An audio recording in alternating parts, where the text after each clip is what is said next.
Hey everyone, and welcome to today's Explainer. Today we're looking at the absolute blueprint of learning. We're going to unpack what it truly takes to construct a thriving, dynamic educational experience. And, well, spoiler alert, it takes a whole lot more than just showing up and hoping for the best.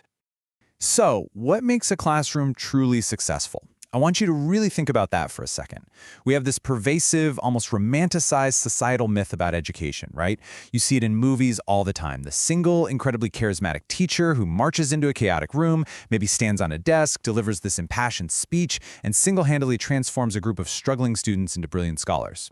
We put the entire burden of success squarely on the act of instruction itself. We basically expect teachers to be magicians. But according to the research we're unpacking today, that expectation is fundamentally flawed. A great teacher is absolutely essential, for sure, but they're really just one piece of a much larger puzzle. Okay, let's dive into this. The concept we're exploring is called the architecture of pedagogical success. Think of this as our central metaphor for the day.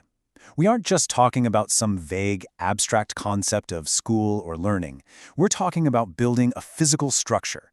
We're going to build a house of learning, literally from the ground up, to see how all these deeply interconnected factors actually hold the roof up. Because, without a solid foundation and sturdy walls, even the most beautiful roof is just going to collapse. Section 1, the solo teacher myth. Section 2, the human equation. Right, so before we lay any bricks for our house, we have to look closely at the core human occupants of our educational structure. On one side, you've got teacher characteristics. A teacher's subject expertise, their communication skills, their personal motivation, and their ethical commitment are absolutely critical. That's the baseline, but they are perfectly counterbalanced by the learner. Imagine an incredibly motivated teacher with sky-high ethical standards and a PhD in their field. They're still only half the equation. Let's say you have a brilliant astrophysics professor trying to teach a new student. If that student walks into the room lacking emotional readiness, or they're just completely overwhelmed because they simply don't have the prior math knowledge to grasp the material, well, even the greatest communicator on earth is going to struggle to make an impact. It's not a one-way street where knowledge is just poured into an empty vessel. It's a completely symbiotic relationship. If the learner isn't equipped to receive the instruction, the teaching, no matter how masterful, simply bounces off. Section 3, tangible building blocks. So, we have our motivated occupants. But even the most deeply motivated students and the absolute best teachers still need the right physical materials to actually get the job done, right? They need the bricks and mortar. First up, we have support material. We're talking about textbooks, digital resources, visual aids, the whole shebang. These are the tools that fundamentally enhance clarity and provide vital reinforcement for the learner. But here's the catch. The materials have to match the ambition. Imagine trying to build a modern, high-tech smart house using, a faded manual from the 1980s and a rusty hammer. You're going to hit some serious roadblocks. The exact same goes for education. If textbooks are outdated, if the school's Wi-Fi keeps dropping, or if digital resources are just completely broken, student comprehension hits a brick wall. You can have a genius teacher and an eager student, but if they're trying to learn modern software engineering from a textbook printed in 2005, the house is not getting built. Next, we scale up from the materials to the instructional facilities themselves. This encompasses the classrooms, the laboratories, the libraries, and the overarching tech infrastructure. These spaces create the essential environment necessary for effective delivery. Think about a well-equipped laboratory or a modern digital library. These environments allow students to physically get their hands dirty with the material. Experiential learning requires space and tools. On the flip side, poor, underfunded facilities will ultimately restrict innovation. You simply cannot foster cutting-edge learning in a space that physically restricts it. You can't teach advanced chemistry without beakers, and you certainly can't teach digital literacy on chalkboards. The physical environment literally dictates the ceiling of what can be achieved in that room.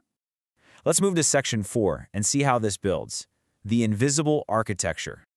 Now we move to the intangible elements holding our structure together, the learning environment. This encompasses the classroom climate, peer relationships, and that totally vital teacher-student rapport. A supportive, inclusive, and stimulating environment fosters curiosity and builds student confidence. It is literally the oxygen of the classroom. When students feel psychologically safe, they take risks, they ask questions, and they actually learn. Contrast that with a hostile or a rigid atmosphere. A rigid environment actively suppresses creativity. It shuts down the very emotional readiness and motivation we need from our learners to make the whole system work. The vibe of the room, quite literally, dictates the success of the learning. If the oxygen is sucked out of the room by stress, intense peer pressure, or negativity, the learning stops, period. So, The crucial point is understanding why this overarching structure is so vital. And that brings us to the final invisible piece, the institutional framework. This is the overarching structure provided by policies, leadership, administrative support, and institutional culture. An institution has to actively value academic freedom. It has to invest in professional development and fiercely protect student welfare. If leadership is drowning teachers in administrative red tape instead of supporting them, the whole system fractures. Because empowering leadership is exactly what allows teachers to perform at their absolute best. If the leadership and the policies aren't supporting the teachers and students, the walls buckle, and the entire roof of our architectural structure caves in. Section 5. The dynamic educational ecosystem. Now, what's really interesting about this slide is that it shows us the ultimate goal, harmony. Teaching only thrives when teacher competence, learner readiness, supportive resources, conducive environments, and institutional backing all align perfectly. It transforms from a static list of architectural parts into a living, breathing ecosystem. Think of it like a massive game of Jenga. Every single piece matters to the stability of the tower. Remove institutional backing, teachers burn out. Remove supportive resources, learner readiness plummets. Every single pillar is carrying the weight of pedagogical success. You can't just upgrade one area, like, say, throwing a bunch of fancy iPads into a classroom and expect miraculous results if the institutional culture is toxic or the teacher isn't trained to use them. The entire ecosystem has to breathe together.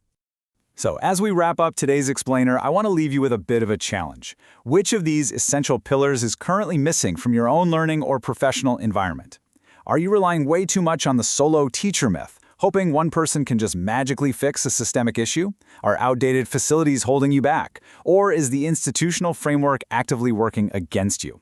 Take a moment today to really evaluate your own educational architecture. It might just be time for a renovation. Thanks so much for joining me, and I'll see you next time.